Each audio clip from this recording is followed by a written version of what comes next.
Pu dividere comune pa poveri in dall'aria, stamattina a faticare me ne paga cacumana. Non ritardi più e mezz'ora perché il corso sono assai china.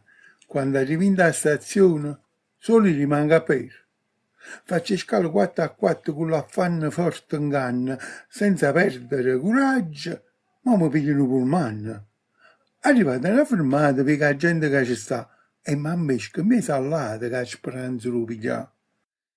Finalmente il pullman viene, ma di gente sta assai china e riesco a salire in coppa alla nuova finestrina.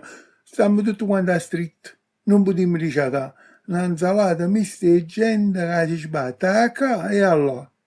Me la vado giovino che sto ritrendo all'occhio, se mi girano un poco va a finire in una orecchia.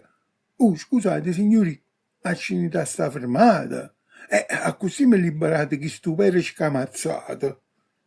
Quando arrivo all'ufficio, si sono fatto quasi a mezza, tengo la faccia bianca, bianca e ho vestito che è una pezza.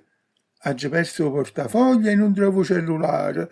Sta giornata mi è costata veramente cara e amara. Il prossimo divieto sarà forse ancora più tosto.